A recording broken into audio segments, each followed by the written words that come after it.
All right, hello everybody, welcome back. We got another strap hunt video. Got a ton of finds for this week. These are all of my finds from this week, and these are all of my finds from last week's video. So we got a ton of finds compared to last week.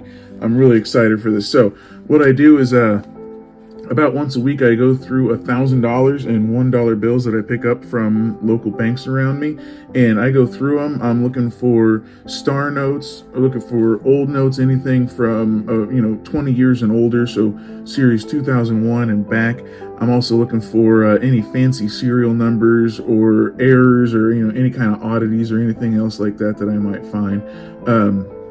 So yeah, let's just go ahead and jump right in here and go through what I got. So starting off, we got some star notes. We got a 2013 L for San Francisco, a 2013 K for Dallas, another 2013 L from San Francisco, 2013 H from St. Louis, another L from San Francisco, 2013. We got some 2017 stars. This one's Boston, San Francisco, Kansas City, Chicago.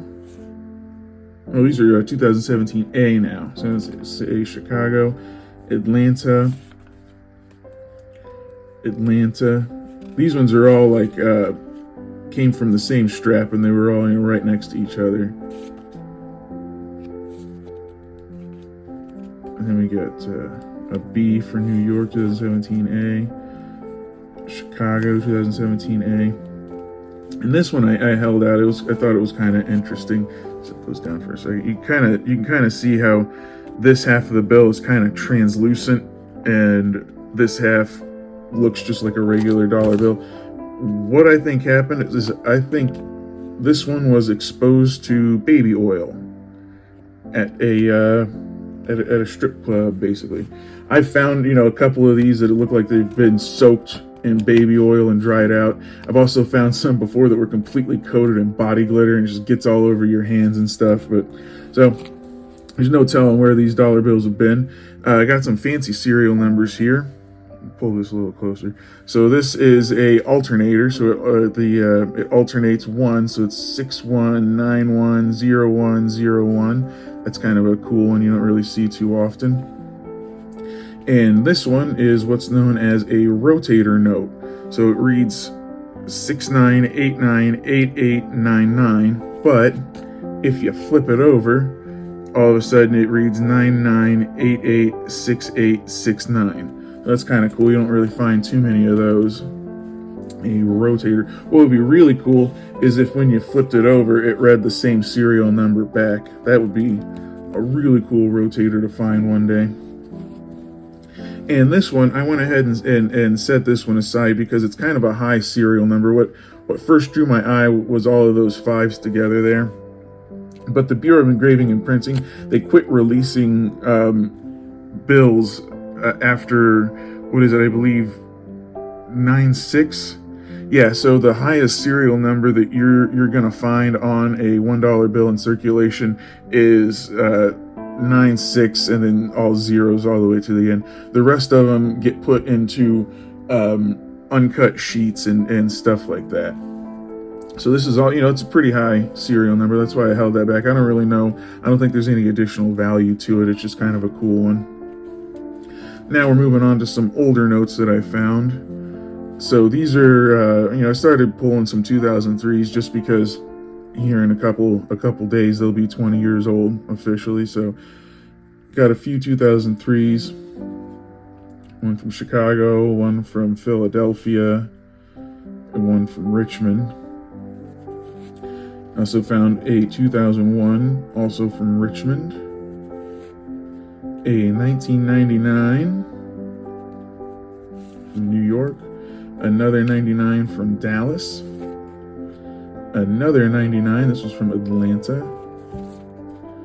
We found some 1995s. We're always checking for web notes. This one is not a web note. And this one is not a web note either. This one's actually a really nice note. This is one that I'll have to check and see if it's an upgrade for my book. 1995 L from San Francisco. This one is not a, I have no chance of this being a web note because it's printed in Fort Worth. Another Fort Worth printed, 1995. Now we're moving on. This is a 1993 Fort Worth, so it's not going to be a web note either. In 1985. And the oldest bill from the hunt found a 1963 B from New York. 1963 B is the series, and it's also a B from New York. This one has seen some better days. Look at that. It is just corners gone. This is probably one that I'll hold on to for a while, and then just the next time I see something at the coin shop that I can't afford, I'll probably spend this in a bunch of ones like it in that condition.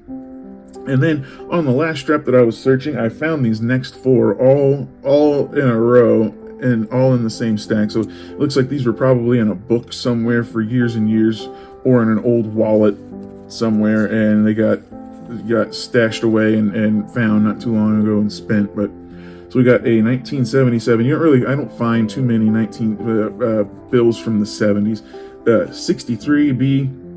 Find tons of those. People thought that these were going to be worth money someday, so they hoarded them because Joseph Barr was the Secretary of the Treasury for just a couple months. So they only printed these for a couple months. So people thought they would be worth something one day, but they made a lot of them, so they're really not worth much. I found this 1977, a 1985, 1977 from St. Louis. I believe this is one that I actually need for my book. So that'll be going into my book. And there's another 1977 from St. Louis. That was a really cool find to find all four of those all in a row there in the last strap that I hunted. So lots of finds today. I think today for me, my star find is definitely going to be that 1977. That's going to probably be an upgrade from, be one for my book.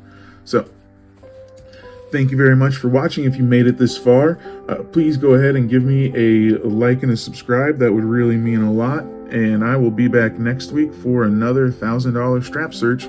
Thank you very much.